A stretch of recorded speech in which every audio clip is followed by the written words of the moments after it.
Namaskar. মোৰ নাম Chandana Sharma আৰু মই আজি 15 মিনিট শিক্ষাৰ তৰফৰ পৰা আপোনালোকৰ সন্মুখত Biopharmaceutical ইন্ডাষ্ট্ৰিৰ টপিক লৈ আহিছো আৰু মই আশা কৰো যে এই প্ৰেজেন্টেচনৰ দ্বাৰা আপোনালোকে কিবা এটা বুজিব আৰু Biopharmaceutical ইন্ডাষ্ট্ৰিৰ বিষয়ে এই প্ৰেজেন্টেচনটো মই ইংলিছত দিম কিন্তু যেতিয়া আমি সানডে লগ পাম তেতিয়া অসমীয়াতে কথা পাতিম So let's begin. The first thing, I would like you to know what is a biopharmaceutical. So let me get my pointer. And let's move on.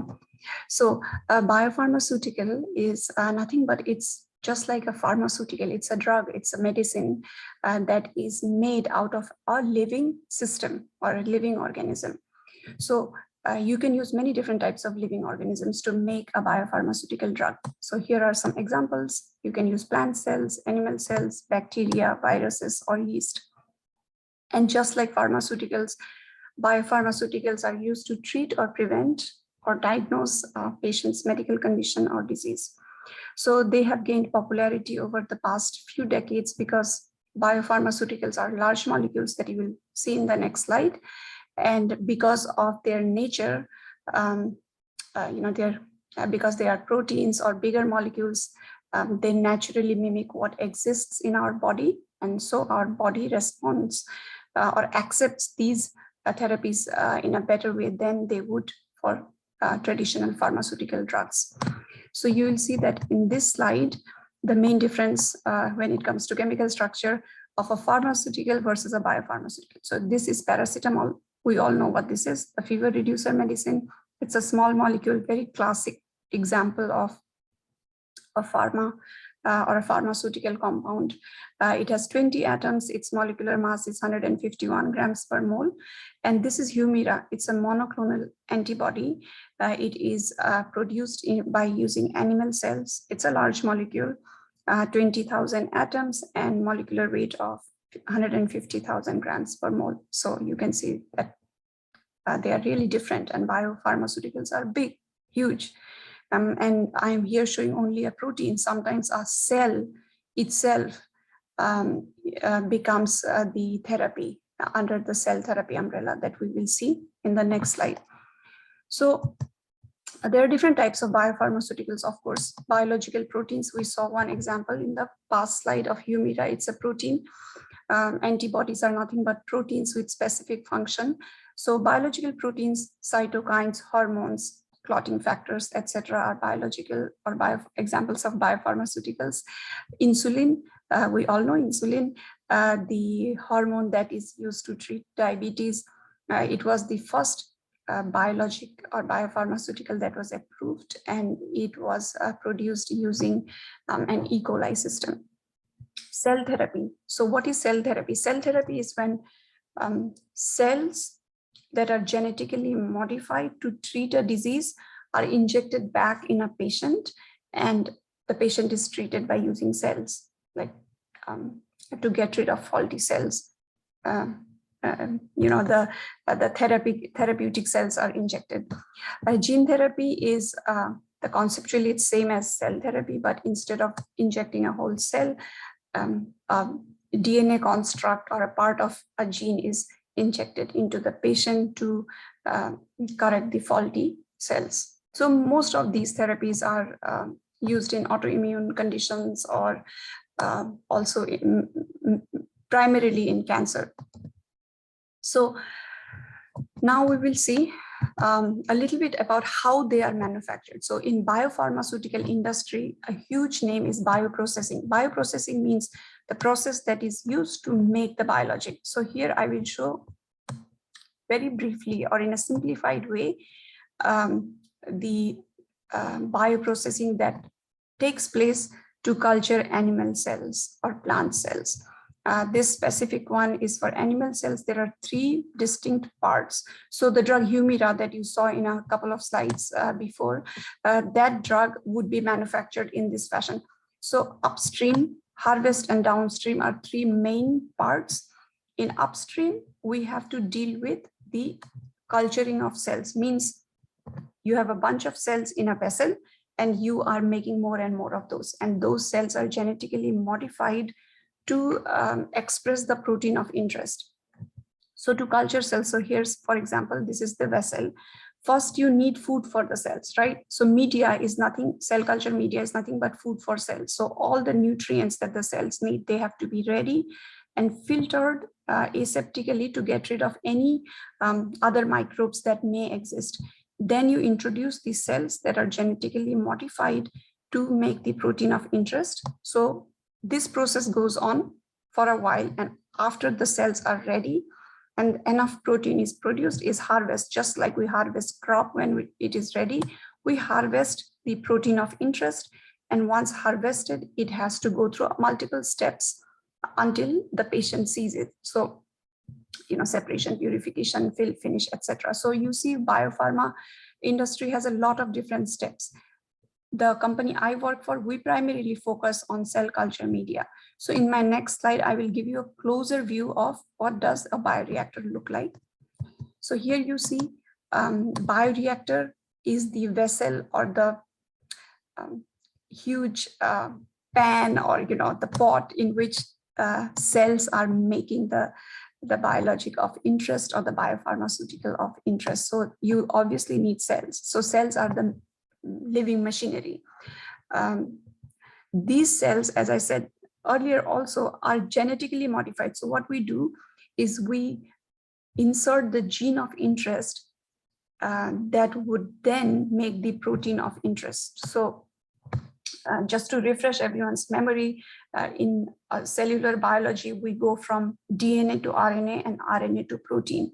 So if you want a specific protein, you have to change the DNA to make that protein. So that's how these cells are modified. So these cells have already been instructed to make a specific protein.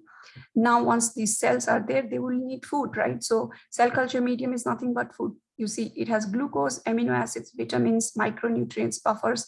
So anything that we need within our body to survive, we have to provide it to these cells. So these nutrients are packaged together under the umbrella of cell culture medium. And of course, for the cells to thrive, they need proper temperature. Usually body temperature is 37 degrees. So we have to maintain temperature, we have to maintain physiological pH, we have to feed the cells because then run out of nutrients, and we have to maintain proper carbon dioxide and oxygen. So everything that we need to sustain, we have to create an environment for these cells to sustain and produce the protein. So hopefully this gives you a better idea of what actually happens in bioprocessing. Now, moving on, if you do want to work in this field, excuse me, then you need a science degree. It can be a degree in biology, biochemistry, biotechnology, molecular biology, biomedical sciences, biomedical engineering, etc. But you get the point. Basically, you have to have some understanding of the cellular processes if you want to be more on the bioprocessing side, or chemistry if you want to be more on the cell culture media side, which is where I belong.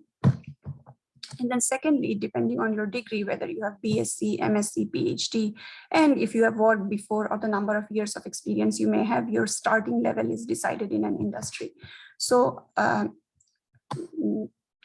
to work, you will have to figure out, at what point you want to work. Some people go and work right after bachelor's. Some may take a master's and then go work, and some may go for PhD. But there is no right or wrong choice here. People have make different choices, and everything is fine.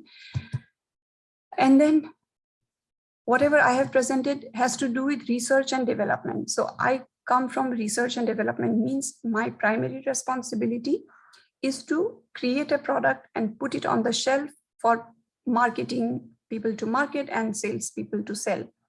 So we are the creators, but not everybody likes research or bench science.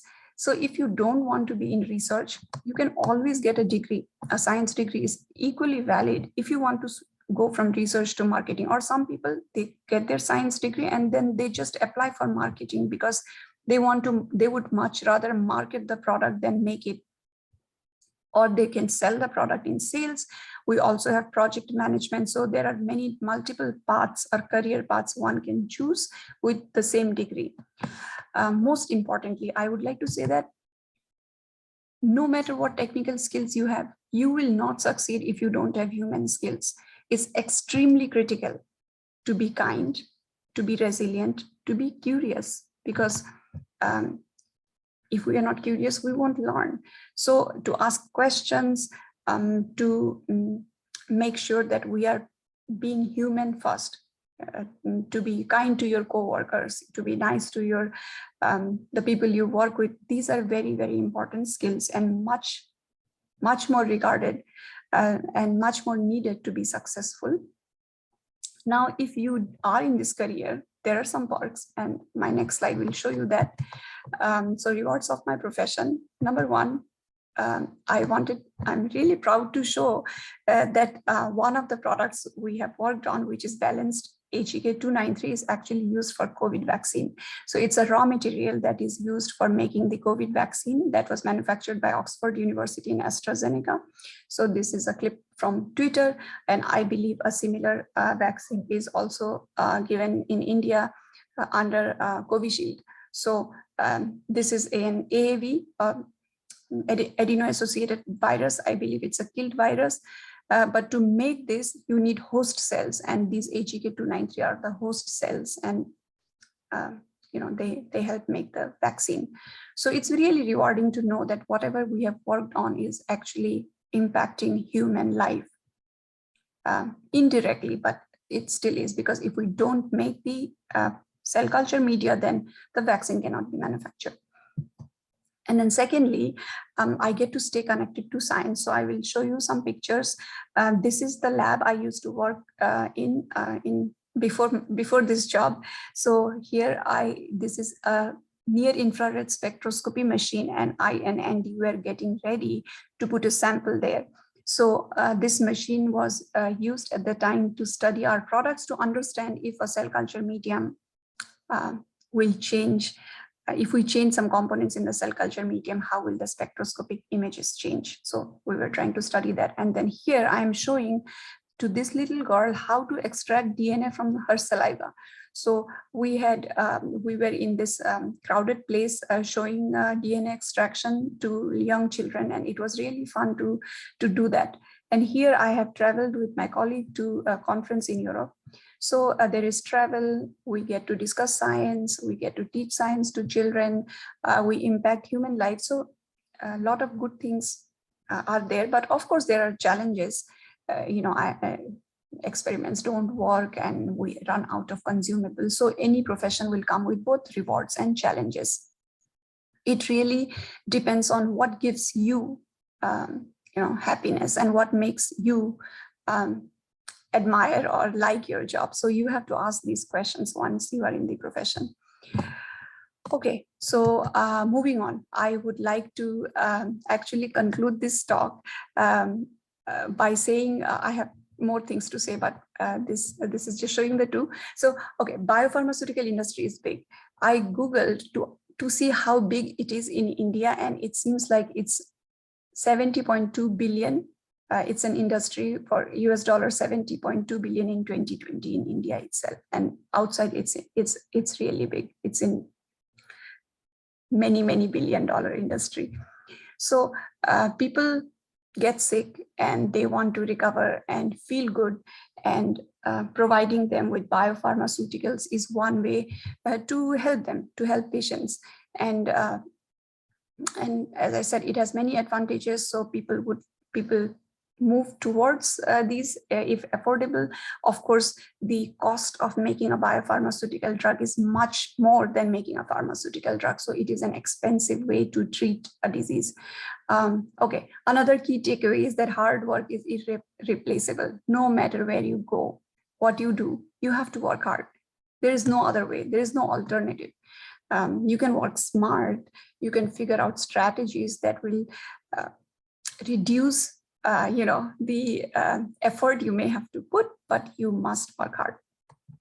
And then we all need something beyond what we do, on a day-to-day basis. So whether it's a hobby or you know, it's some other way by which you help yourself.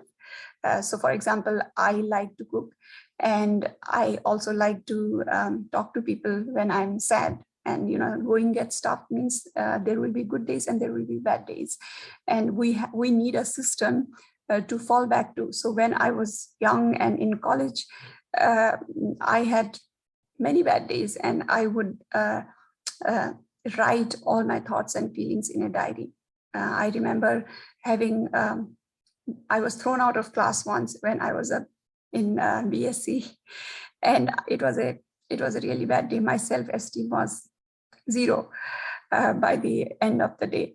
So nothing was helping me. I talked to my friends, I talked to my mom, but at the end of the day, I had to lift myself up and get myself out of that situation. So what really helped me was really jotting down my feelings in a diary and telling myself that I can get back up and I can go back to class the following day and I can face everyone, and, you know, life moves on. So you must figure out a way to keep yourself happy and excited, and, you know, figure out a mechanism that will help you get out of those sad days. Okay, be curious and not judgmental. Very important to remember. It is important to be curious no matter what your profession is. You should learn. Once you think you are not learning and you have stagnated, it's time for you to change something. But when we are curious, we most of the time take what we already know. So for example, it's very hard to not be judgmental. And we tend to be judgmental because we think we know things. And, you know, if somebody is not thinking the way we do, we judge them. But that just hurts us. And it takes an opportunity to learn away from us. So I would request everyone to always learn and grow and push your limits, but you must maintain a very non-judgmental attitude as you are doing this. Okay, with that, I would like to thank you. And I have my email address on this slide. I love chemistry jokes, by the way. And I had a few slides about my own journey, how I went from being born in Mongoldoi to you know, where I am today. But I look forward to telling you my story when we meet on Sunday. So thank you so much for watching this, and I hope to connect to you soon.